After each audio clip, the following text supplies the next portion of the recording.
va marcher dans la nature. Franchement, ça nous a énormément rapprochés. Bon, en 2016, je me sens pas bien dans ma vie. J'ai ces petites dépressions de temps en temps. À ma dépression annuelle ou mensuelle, il a bien fallu que je me crée un problème, une raison pour ma dépression.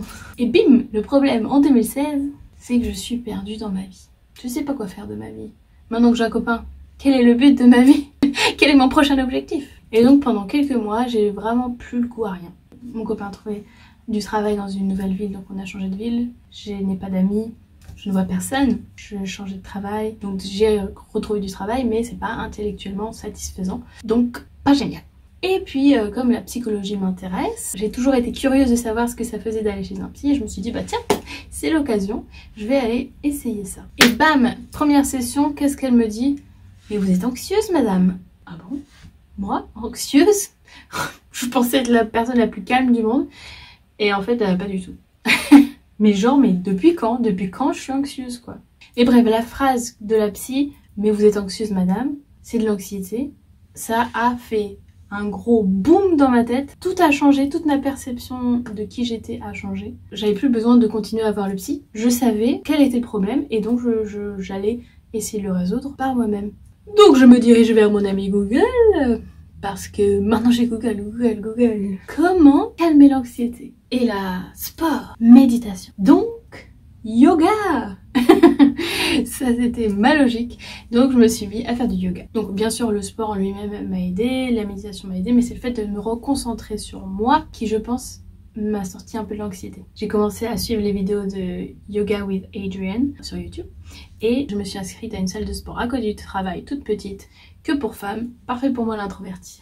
Et j'y ai découvert donc le treadmill, le tapis de course. Au début je me suis dit bon bah l'objectif c'est de courir, alors je vais courir et puis finalement je me suis dit en regardant le tableau des calories, en fait de marcher c'est pas si mal au niveau calories hein. Et puis j'ai commencé à monter l'élévation du tapis et de voir les calories s'envoler devant mes yeux et c'était magique. Et donc je me suis dit bon bah il faut que je me mette à la marche. Et puis à côté de chez nous, à l'époque, donc il y avait le Lake District, donc il y a une grande réserve nationale, un petit peu comme le Massif Central quoi, mais pas aussi grand, pas aussi grand. Et donc moi je suis en train de faire mon sport et tout, et puis je lui propose un jour donc d'aller faire une randonnée là-bas parce que ça a l'air joli, et puis c'est l'occasion de faire une randonnée, ça fait des années que j'ai pas fait de randonnée. Et puis la vie est belle, j'ai trouvé ce que je veux faire dans la vie, je ne suis plus perdue, je reprends mes études en psychologie en faisant une licence en anglais. Alors quand j'ai proposé à mon mari, on va faire une randonnée de 4 heures dans le Lake District pour mon anniversaire. Alors franchement, je suis pas sûre de la réponse parce que, malgré que c'était un sportif un peu avant, c'est un Espagnol du Sud et quand je l'ai connu, il voulait pas aller mettre le nez dehors dès qu'il pleuvait, donc voilà. Mais il m'a surprise et il a dit oui. Et là, c'est le début d'une petite passion à tous les deux. On adore la nature. J'ai toujours détesté marcher pour rien, vraiment. Mais là, c'était dans la montagne pour atteindre un objectif, on voyait des beaux paysages, on rencontrait la faune, la flore, et en plus partager tout ça avec la personne que j'aime. Parfait quoi. Franchement, ça nous a énormément rapprochés. Parce qu'en fait, on s'est débloqué ce temps qu'on avait que tous les deux, vraiment sans distraction. Pendant une randonnée, bah en fait, on est obligé de se parler parce qu'il n'y a rien d'autre à faire. Marcher, parler, regarder.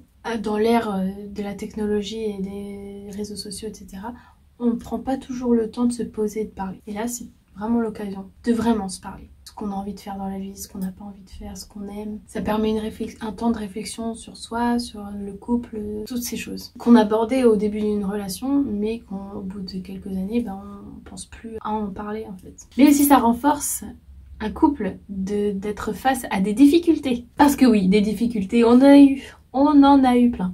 Des bonnes engueulades sous la pluie, au milieu de nulle part, sans réseau. Parce que oui, il y a des chemins, des randonnées qu'on a fait où il n'y avait pas de chemin tracé, c'était un petit peu... Voilà, on s'est perdu plusieurs fois.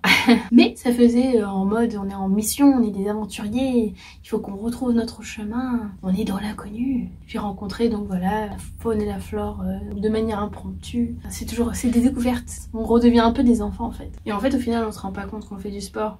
On y va. On a un autre objectif que juste marcher. Parce que ouais, en fait, on est presque en danger. Attends, des fois on fait 6 heures de marche et en fait ça se transforme en 8 heures de marche parce qu'on s'est perdu, on n'a pas trouvé le chemin qu'il fallait. Et puis là on voit le soleil qui commence à tomber.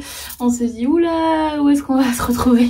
L'adrénaline commence à monter. Mais la joie, une fois qu'on arrive, yes, et le bonheur de partager cette petite bière ensemble en bas de la montagne au pub du coin. Il y a vraiment des moments dans la vie qui valent le coup d'être vécus. Même les mauvais moments sur le coup, ça paraît des mauvais moments, mais après finalement ça devient des belles anecdotes. Comme ce jour-là où on a commencé la rando de 3-4 heures et qu'on avait déjà les pieds mouillés. Quand à la montée, tu te fous de sa gueule parce qu'il est derrière toi et puis qu'en fait en descente, c'est lui qui doit t'attendre. Quand tu as une soudaine envie de faire caca et qu'il n'y a pas un buisson à l'horizon, juste des petites fougères par-ci par-là et qu'il se fout bien de ta gueule parce qu'il sait que tu as toujours eu peur de faire dans la nature.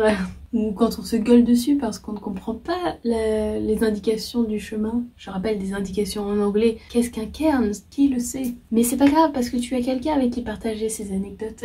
Mais vraiment quand on s'arrête devant cette nature incroyable qu'on observe, qu'on contemple, bah c'est magnifique franchement. Ça vaut la peine de vivre tous ces efforts, de vivre toutes ces difficultés. Et surtout on les vit ensemble. Mais il n'y a pas d'autre mot. C'est ça la vie. C'est la nature. Franchement il n'y a pas plus beau que les espaces naturels je crois. Les lumières, les couleurs, l'intensité, la découverte, revenir à l'état sauvage. Bref, discuter avec l'amour de ta vie en mangeant un jambon beurre avec la petite larme à l'œil en contemplant le paysage type Seigneur des Anneaux, il n'y a que ça de vrai. On a fait des randonnées tous les week-ends cet été-là. Notre dernier été avant les enfants. Voilà, tu vas aller mieux, va marcher dans la nature. Tu vas aller mieux dans ton couple, allez marcher dans la nature. Et quand je dis couple, hein, ça peut être ami aussi. Moins de distractions, plus de repos mental et de connexion profonde. Et pas besoin de montagne. La nature, elle est belle au bord des rivières, au bord de la mer, en haut des falaises, dans les forêts. Et la science le prouve. Le sport, c'est la base, on est d'accord. Mais la nature apaise les esprits. C'est prouvé. Allez checker l'écothérapie. Profitez. Sortez. Allez voir la nature. Go, go, go, go.